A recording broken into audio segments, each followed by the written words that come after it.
shared values of inclusivity, transparency, mutual respect, and mutual trust. Distinguished participants, ladies and gentlemen, now it's time to invite your comment, question, and thoughts to share any ideas of this discussion. So I'll open the floor. Maybe three first in the first session. Would you please mention your name and your institution, and to whom your question to direct? Please, the question and answer session is open.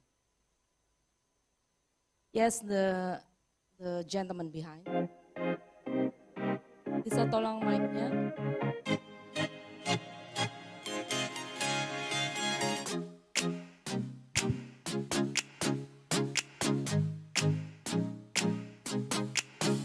Thank you so much indeed for this opportunity. Appreciated to those keynote speaker and also presentation. Of course, it will enlighten our perspective and also amplify our ideas. Thank you so much indeed. I am Major General Budi Pramono. First of all, I would like to raise my question to Professor Amparu. Maraming salamat po. Maraming salamat for quoting my president. Pasensya na po kayo kung ako nga'y nakamali. Ipinakmakmalaki kung kayong lahat, Professor. Professor, I think from your idea dealing with your leisure, you really actively contribute to the 7 ASEAN outlooks. Appreciate it. However, on the other hand, you mentioned, given to the conflict or current event in Palawan Island, if I'm not mistaken, correct me if I'm wrong, you mentioned that there are much more Chinese militia. In this case, so this conflict trigger your idea to empower your army, strengthen your air force, and also enlighten your navy. My question is, Professor, I think this one very contradictory. In one hand, you mentioned about leisure, but on the other hand, you also raise the armed proliferation. You also build the arms race over there. So it will contradict much to the 7 ASEAN outlook. Would you mind to scrutinize a little bit for that? And the second one to the Professor Sabah dari Malaysia, from Malaysia. Dr. Sabirin. Dr. Sabirin, you mentioned about Sulu Island, the importance of the Sulu Islands, Sulawesi Island, and you mentioned also it will, what you call it, joint patrol or whatever the terminology among Malaysia, Brunei, in Indonesia. I think you are very optimist people, optimist person. From my perception, I really little bit pessimist to see and to observe, and also analyze for that combined or joint activity to anticipate Sulu Island and Sulawesi Island. Because come to the interest, come to the national interest, even vital interest, important interest, marginal interest, survival interest, I do believe that those countries will have different interests. So my question is, how can you anticipate those vulnerability if we really make it, what's called, combined activity or joint patrol or whatever the terminology is, to anticipate the problem in the future for the Sulu and Sulawesi Island. And the last one, to the keynote speech from Singapore. Madam, many people said about what is actually the usefulness of laws what is actually the certainty that we got from enforce the laws, and also what is actually the justice that we get it when we are talking about laws. And your presentation said about UNCLOS. For your own perception, Singaporean perception, what is actually the justice that you got it? What is actually the usefulness that you got it? What is actually the certainty that you got it from UNCLOS? Moderator, thank you so much indeed for this opportunity. Thanks a lot. Thank you very much for that question. I would like to address the first question with respect to the seeming contradictory nature of the modernization of the armed forces and the peaceful conduct in the South China Sea. In my lecture, I focused more on the Philippine Coast Guard and the role, the maritime law enforcement capabilities of the Philippine Coast Guard. So specifically in the South China Sea, for this particular situation, crisis situation of the Chinese maritime militia, the Philippines applied soft diplomacy in the form of filing more than 362 diplomatic protests. So the Philippines applies the peaceful way of settling disputes. And with respect to the modernization of the Philippine Coast Guard, the aim is primarily to strengthen its maritime law enforcement operations, particularly in focusing on irregular, unregulated, and unreported fishing, and also in the area of maritime pollution, because that falls under the mandate of the Philippine Coast Guard, as well as the promotion of freedom of navigation to promote trade and commerce in our territorial waters, and lastly, the one of promoting humanitarian action and disaster response. So all this capability building is focused on enhancing search and rescue, addressing marine pollution, addressing IUU fishing, as well as humanitarian and disaster response. So we are not really focused more on the military solution to the conflict, but we are looking at the most peaceful way to address the rising tensions in the South China Sea. Thank you. Please, Dato, for the second question. Thank you, Attorney. Thank you, General, for your question and your concern as well. I'm an optimist.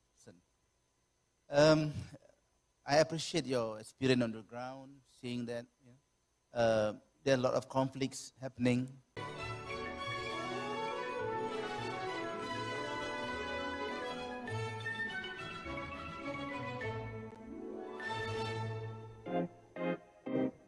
Bapak yang di sini tadi ya? Oke Pak, silakan Pak.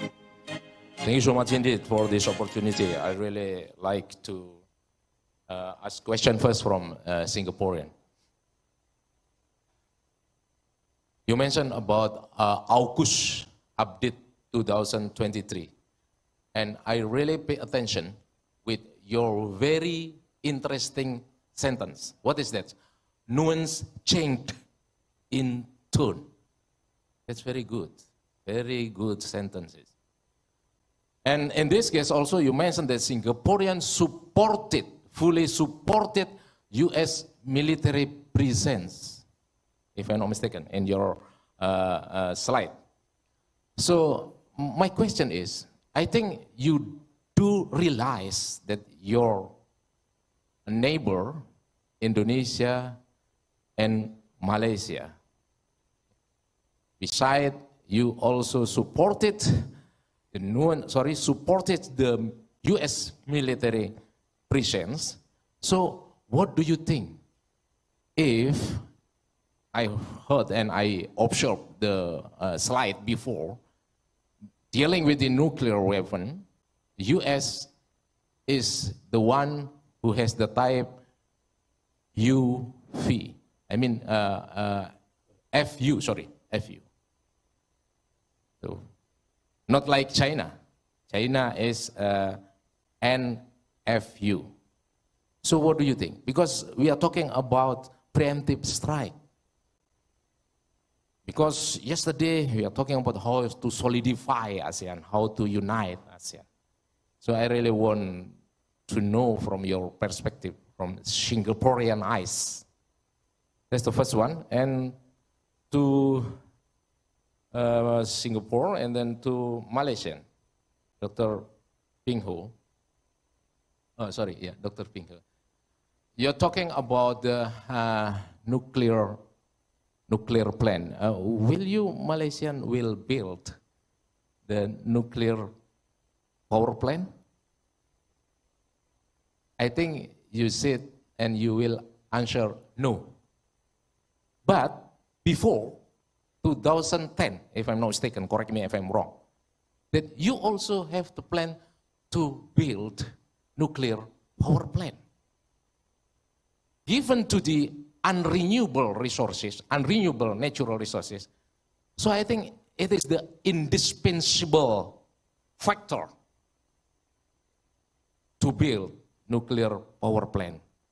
But you really, what you call it, promote and campaign that not need to build nuclear power plant. So I really want to know the certainty answer, the certain answer. And then we can have, what you call it, we step on the other step as the solid ASEAN or unite ASEAN. And then from Philippines, magandang hapon po. Pasensya na po kung ako ay nakamali, pinakmak malaki kung kayong lahat. And you said about concept bandwagon hegemon. I like it. That's very good terminology. Very interesting terminology. Bandwagon with hegemon. What do you think if the concept bandwagon hegemon from day-to-day activity develop much? Develop much. Directly or indirectly, intentional or unintentionally, that the concept bandwagon with hegemon actually raise up much. Maybe we really not scrutinize in detail, country to country. As I mentioned from the beginning, from yesterday, we have different vital interests, we have different important interests, we have different marginal interests, we have different survival interests. What is the formula to solidify, to unite ASEAN? If the concept bandwagon with hegemon come up and raise very significant. And the last one about nuclear arm race. I like very much that NFU, face-to-face FU. I think this one reflects what's the art of war by Sun Tzu, face-to-face on war by Clausewitz. Correct me if I'm wrong, if I'm not mistaken. So, in this case also you mentioned about minilateral. Minilateral, come up, sporadic. Looks like the grass that come up sporadic in the session of a rainy session. So, what do you think in this case about the AUKUS? If that's happened, simultaneously, we always solidify, unite ASEAN, but simultaneously, in the same time, because of, as I mentioned, always vital interest, important interest, marginal interest, survival interest, different country has different perception. So, in conclusion, even you mentioned that tend to solve the problem, each countries, not as a group of ASEAN, but each country will have their own each solution. What do you think about that? Thank you so much indeed. Thank you, Pak. Okay, we have several, two persons who are asking questions, but then consists of several questions. Philippines, Australia, we support a U.S. military presence in the region where there's no apologies about it. I think we can agree that the U.S. security guarantees, hub and spokes model has provided the peace and prosperity and stability that we've seen since 1945. That's beyond dispute. I think the question of FU, the first use policy, I think in Southeast Asia, I mean with SEANWFZ and all, there's a natural allergy to anything that has the label nuclear on it. I'll say that we shouldn't have that kind of visceral allergic reaction to the term nuclear. And of course, I need to emphasize that AUKUS in itself is not about nuclear weapons, it's about nuclear propulsion, which is an entirely different bag of fish together. And I would say that if this weekend you do have some time, you should watch this classic movie. There was 1962, Peter Sellers in Why I Learned to Stop Worrying and Love the Bomb. I mean, this is a movie that I watched when I was doing postgrad studies at the Australian National University, and a lot of questions about nuclear escalation, deterrence, ladders of escalation. You can learn a lot even from this movie. In fact, I'll say, if you want to go to a place to learn about nuclear deterrence and nuclear weapons, this is the movie to watch. And I'm going a long way to come around to this. But first use policy, unlikely that the United States will do it on a non-nuclear weapon state, more likely on a nuclear weapon state. And if that's the case, there's a very low probability, if not remote, if not zero, that it wouldn't be used in a Southeast Asian contingency. If we do see the first use policy being effected by the US, it's more likely in Northeast Asia, whether it's Some want to have more closer relations with China, but that is because of their respective national interests, their respective national and political security interests. But when it comes to national economic interests, this is where I see it converging with with ASEAN's regional interest. I think if you will ask all ASEAN member states, everybody wants to be prosperous. Everybody wants to be rich. And so I think this is that avenue to make ASEAN really an economic power, which is why I said, sir, in my presentation, ASEAN is actually a geopolitical player, because dialogue partners would not engage with ASEAN if they don't see the potential of ASEAN. And so I think, sir, the case should be the dialogue partners should be dependent on ASEAN and not ASEAN dependent on the major powers. Because if ASEAN is dependent on the major powers, then it is more susceptible to interference, to possible inducements or sanctions, things like that. And so I think ASEAN should go with this way of, economic community. It is through economics that ASEAN can preserve its geopolitical and political centrality. And as to the balance of power, sir, yes, as a matter of principle, any country would not just renounce their claims. So everybody wants to modernize and build up their armed forces to achieve balance of power. They also would want to align with external power so that there will be a balance of power. But this balance of power, sir, can also lead to miscalculation, which is why I said so in my presentation, it could lead to war and conflict. And sometimes balance of power preserves the peace, but sometimes the balance of power actually leads to conflict. But let's hope it doesn't lead to conflict. So it is really dependent on the agency of the leaders in many countries as to how to work or iron things out. Start nuclear energy program.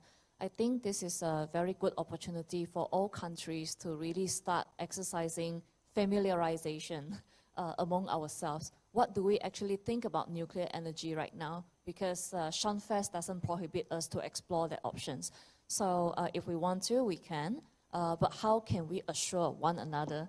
So General also asked a question. So Malaysia wanted to have nuclear plant before. Yes, we do. So it is a plan 30 years, more than 30 years in making. When Tun Mahathir became the Prime Minister in 1981, by 1983, he sent the first batch of Malaysians studying in nuclear engineering overseas. And these people, when they return to Malaysia, they become the key person who were involved in the drafting of ZOPFAN, Zone of Peace and Neutrality. So when SEANWFZ was drafted, it was also one of the first 2 articles recognizing it is a key component of ZOPFAN. So as long as we pledge to the peaceful use of nuclear energy, that is allowed. But